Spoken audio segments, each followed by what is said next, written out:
2023 Gross Domestic Product ng Batangas sa constant 2018 prices. Inilabas ng Philippine Statistics Authority ang resulta ng isinagawang compilation ng 2021 to 2023 Provincial Product Accounts sa Batangas.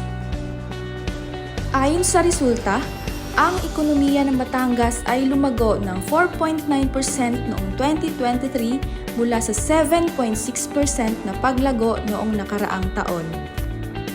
Ito ay kumakatawan sa pagtaas ng halaga ng Gross Domestic Product or GDP hanggang 645.78 billion pesos noong 2023.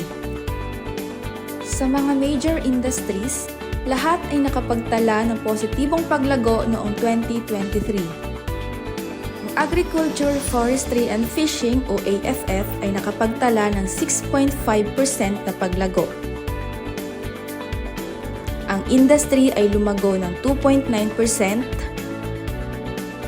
at ang services ay lumawak ng 7.5%. Ang share ng tatlong industriya sa ekonomiya ng Batangas ay ang mga sumusunod. Ang industry ang may pinakamalaking share na nagkakahalaga ng 54.7%. Sumunod naman ang services na may share na 37.4% at ang Agriculture, Forestry and Fishing o AFF na may share na 7.9%. Sa 16 na industriya, ang mga sumusunod ang may pinakamalaking naiambag sa paglago ng ekonomiya. Una, ang financial and insurance activities na may 0.62 percentage points. Pangalawa, ang electricity, steam, water, and waste management na may 0.569 percentage points. At ang construction na may 0.565 percentage points. Sa kabilang banda, ang mga industriyang nagkaroon ng malaking share sa ekonomiya ng Batangas ay ang mga sumusunod. Manufacturing na may 40.9%, electricity, steam, water, and waste management 9.7%, at wholesale and retail trade, repair of motor vehicles and motorcycles 8.3%.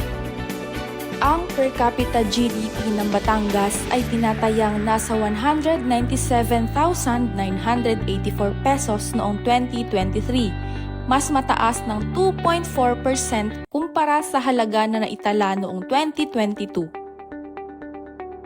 Sa ekonomiya ng Calabarzon, nanguna ang Batangas sa Agriculture, Forestry and Fishing o AFF na may 36.9% share, pang-apat sa industry na may 23.0% share, at pang-lima sa services na may 17.0% share. Sa 82 probinsya sa Pilipinas, pangatlo ang Batangas sa may pinakamalaking naiambag sa ekonomiya ng bansa. Ikawalo sa Agriculture, Forestry and Fishing, pangatlo sa industry, at ika-6 sa may pinakamataas na per capita GDP. Para sa karagdagang kaalaman tungkol sa Provincial Product Accounts, maaaring bisitahin ang PPA page sa PSA website. Statistics para sa ekonomiya ng mga probinsya at highly urbanized cities sa Pilipinas.